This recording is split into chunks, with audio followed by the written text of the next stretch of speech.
Assalamualaikum dan selamat sejahtera. Apa khabar semua pelajar? Pada kali ini, cikgu akan menerangkan topik sejarah tingkatan 4.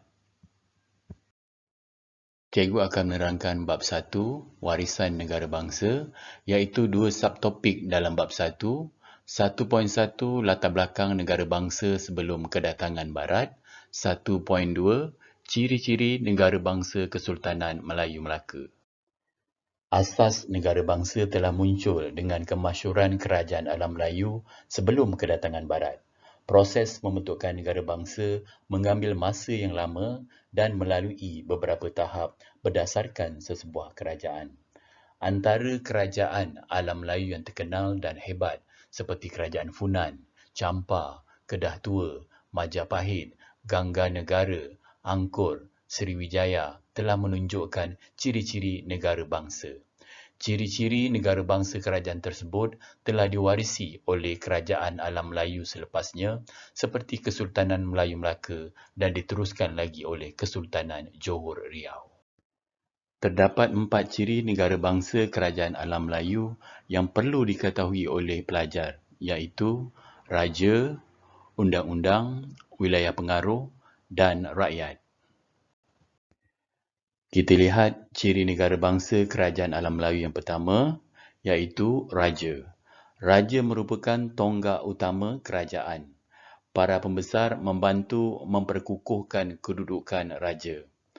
Rakyat mentaati raja dan raja dianggap suci. Contoh, Raja Champa dianggap suci dan dikaitkan dengan Dewa Siva. Kedua, undang-undang. Undang-undang yang dilaksanakan ini bagi menjamin kesejahteraan kerajaan. Ini bermakna pemimpin dan rakyat perlu mematuhi undang-undang.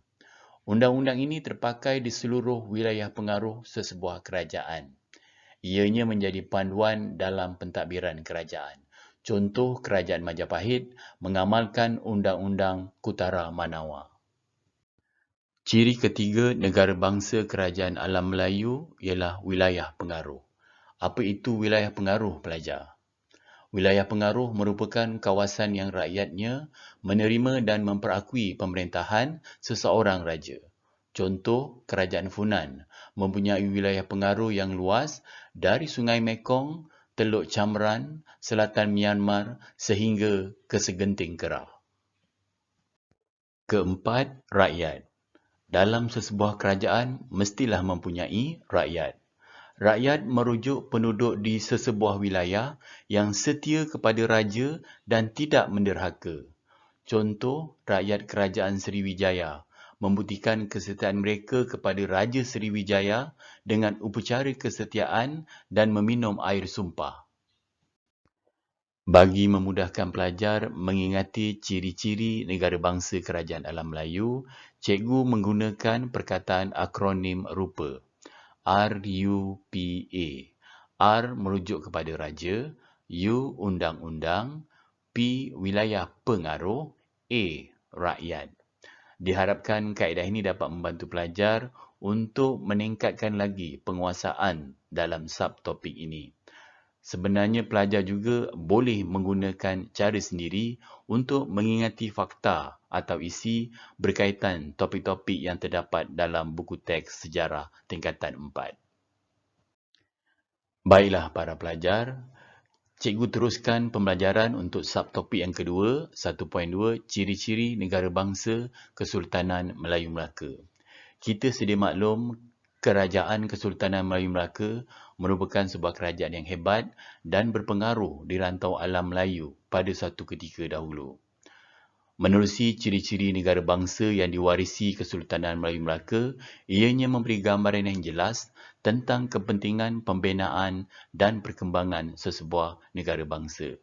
Kesultanan Melayu Melaka mempunyai sistem pentadbiran, peraturan, masyarakat yang tersusun dan corak politik tersendiri bagi membentuk negara bangsa. Terdapat 6 ciri negara bangsa Kesultanan Melayu Melaka, iaitu kerajaan, kedaulatan, rakyat, wilayah pengaruh, undang-undang dan lambang kebesaran. Ciri negara bangsa Kesultanan Melayu Melaka yang pertama ialah kerajaan. Kerajaan muncul kerana adanya raja. Raja merupakan pemerintah tertinggi dan dibantu oleh pembesar dalam menguruskan pentadbiran negara. Di Melaka, pentadbiran beraja diperkukuhkan dengan sistem pembesar 4 lipatan. Selepas kedatangan Islam, gelaran raja ditukar kepada Sultan. Contoh Sultan Mansur Shah, Sultan Muzaffar Shah. Kedua, rakyat. Rakyat menumpahkan taat setia kepada Sultan Melaka dan mematuhi undang-undang. Orang Melaka terdiri daripada orang Melayu dan orang laut. Kesejahteraan rakyat Melaka dijamin oleh Sultan dan rakyat mengakui kekuasaan Sultan. Seterusnya, ciri yang ketiga, kedaulatan. Kedaulatan ialah lambang kekuasaan tertinggi seorang Sultan. Kedaulatan merupakan hak mutlak Sultan untuk mengawal rakyat dan wilayah. Kedaulatan Kesultanan Melayu Melaka diakui oleh kerajaan lain dan bebas dari campur tangan asing. Hebatnya kedaulatan Kesultanan Melayu Melaka sehingga diiktiraf oleh dinasti Ming dan hubungan erat telah terjalin antara China dengan Melaka. Keempat, wilayah pengaruh. Wilayah pengaruh merujuk kawasan pemerintahan raja yang diterima dan diakui oleh rakyat. Wilayah pengaruh Kesultanan Melayu Melaka sangat luas, merangkumi seluruh semenanjung Tanah Melayu dan pantai timur Sumatera. Bagaimana wilayah pengaruh ini diperoleh? Pertama, penaklukan, iaitu peperangan. Antara wilayah yang ditakluk termasuklah Pahang, Rokan, Indragiri dan Kampar.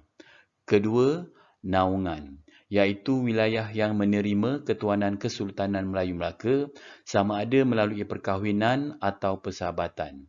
Contoh wilayah naungan ialah Lingga, Patani dan Kedah. Ketiga, perkahwinan. Contoh Kerajaan Majapahit menghadiahkan siantan kepada Sultan Mansur Shah kerana mengahwini puteri Majapahit. Seterusnya, undang-undang. Terdapat dua undang-undang bertulis pada zaman Kesultanan Melayu Melaka, iaitu Hukum Kanun Melaka dan Undang-Undang Laut Melaka. Mengapa pentingnya undang-undang? Undang-undang digunakan untuk mengukuhkan kerajaan, melindungi rakyat, menjamin ketenteraman dan keselamatan kerajaan. Ciri yang terakhir, lambang kebesaran. Apa itu lambang kebesaran? Lambang kebesaran merupakan identiti sesebuah kerajaan dan keistimewaan Sultan Melaka. Ianya menjadi simbol kedaulatan Sultan yang memerintah. Antara lambang kebesaran ialah adat istiadat. Contoh adat pertabalan Sultan, adat pemakaman. Penggunaan warna. Contoh warna kuning merupakan warna diraja. Selain itu, nobat dan cop mohor. Cop mohor untuk mengesahkan arahan Sultan. Untuk subtopik ini juga, cikgu telah menggunakan teknik keratan pedang besar untuk pelajar mengingati ciri-ciri negara bangsa Kesultanan Melayu Melaka. Ke merujuk kepada kerajaan, ra rakyat, tan kedaulatan, pe wilayah pengaruh, dang undang-undang dan besar lambang kebesaran. Diharapkan kaedah ini dapat membantu pelajar untuk mengingati ciri-ciri negara bangsa Kesultanan Melayu Melaka. Setakat ini dahulu penerangan cikgu tentang dua subtopik bab 1 sejarah tingkatan 4. Semoga ianya dapat meningkatkan lagi pemahaman para pelajar. Jangan lupa like, share dan subscribe. Sekian, terima kasih.